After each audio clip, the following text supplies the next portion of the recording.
നാളത്തെ ഫ്യൂച്ചർ എന്ന് പറയുന്നത് EV തന്നെയാണ്. പക്ഷെ അത് ആയിട്ടില്ല ഇപ്പോഴും. നമ്മളതിന് വെയിറ്റ് ചെയ്തുകൊണ്ടിരിക്കാം. EV സെഗ്മെന്റ് എന്ന് പറയുന്നത് ഒരു ഡെവലപ്പിംഗ് സ്റ്റേജിലാണ്. അത് മാറിക്കൊണ്ടിരിക്കുകയാണ്. നമ്മുടെയൊക്കെ കയ്യെത്തും ദൂരത്ത് വരും വർഷങ്ങളിൽ EV എത്തും. പക്ഷെ അതിനൊരു ഇടക്കാലമുണ്ട്. ഒരു 10 വർഷം പെട്രോളിയം പ്രോഡക്ട്സ് ആണെങ്കിൽ എല്ലാം നമുക്കൊരു വളരെ ചുരുങ്ങിയ ഒരു കാലഘട്ടമായിരിക്കാം നമ്മൾ എക്സ്പെക്ട് ചെയ്യുന്നത്. ഒരു ഹൈബ്രിഡ് ടെക്നോളജിയിലാണ്. എന്തായാലും ഒരു ഫ്യൂൽ എന്നുള്ളത് ഈ അടുത്ത കാലങ്ങളിൽ അത്ര പോസിബിൾ അല്ല. മൾട്ടിപ്പിൾ ഫ്യൂൽ ഓപ്ഷൻസ്, ആ ഒരു ഹൈബ്രിഡ് ടെക്നോളജിയാണ് ഇപ്പോൾ എല്ലാവരും ഇംപ്ലിമെന്റ് ചെയ്തുകൊണ്ടിരിക്കുന്നത്. ടൊയോട്ട ആണെങ്കിലും മാരുതി ആണെങ്കിലും അവരുടെ വെഹിക്കിളിലൊക്കെ എന്ത് കൊണ്ടുവന്നു? ഹൈബ്രിഡ് ടെക്നോളജി കൊണ്ടുവന്നു. പെട്രോൾ പ്ലസ് ഇലക്ട്രിക്കൽ സപ്പോർട്ട്, ഒരു CNG പ്ലസ് ഇലക്ട്രിക്കൽ സപ്പോർട്ട് എന്നുള്ള രീതിയിലേക്ക് കൊണ്ടുവന്നു തുടങ്ങിയിട്ടുണ്ട്. അപ്പോൾ ആ ഒരു ടെക്നോളജി ഒരു 10 വർഷത്തോളം അതങ്ങനെ തന്നെ നിലനിൽക്കും. അതിനുശേഷം അല്ലെങ്കിൽ ഇപ്പോൾ ഉള്ള ഓൾമോസ്റ്റ് പെട്രോൾ വെഹിക്കിൾസ് ഒക്കെ CNGയിലേക്ക് കൺവേർട്ട് ആവും. അപ്പോൾ ഒരു 10 വർഷം എന്ന് പറയുന്നത് CNGയുടെ തന്നെ ഫ്യൂച്ചറാണ്.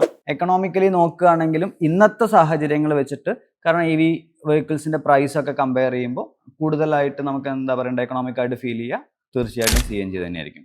ഒരു കിലോമീറ്റർ റൺ ചെയ്യാൻ നമുക്ക് ഏകദേശം ₹1 റേഞ്ചിലാണ് നമുക്ക് ഇലക്ട്രിക് വെഹിക്കിളിന് വേണ്ടത് എന്നുണ്ടെങ്കിൽ CNG വണ്ടിയാകുമ്പോൾ അത് ഏകദേശം അതിൻ്റെ 3 മടങ്ങ് കൂടുതൽ എക്സ്പെൻസ് വരും. പക്ഷേ ഇനീഷ്യൽ ഇൻവെസ്റ്റ്മെൻറ്റ് കമ്പയർ ചെയ്യുമ്പോൾ ഇലക്ട്രിക് വെഹിക്കിളിനേക്കാൾ കുറവായിരിക്കും CNG എന്ന് പറയുന്നത്. വളരെ വലിയ വ്യത്യാസം ഉണ്ടാവും. അപ്പോൾ അത് ഏകദേശം 1,00,000 കിലോമീറ്റർ അല്ലെങ്കിൽ 50,000 കിലോമീറ്ററിന് മുകളിൽ ഓടിക്കഴിഞ്ഞാൽ മാത്രമായിരിക്കും ആ ഫ്യൂൽ കോസ്റ്റിൻ്റെ മുകളിൽ നിന്ന് പ്രോഫിറ്റ് വന്നിട്ട് കുറച്ചുകൂടെ എക്കണോമിക് ആയി മാറുന്നത്.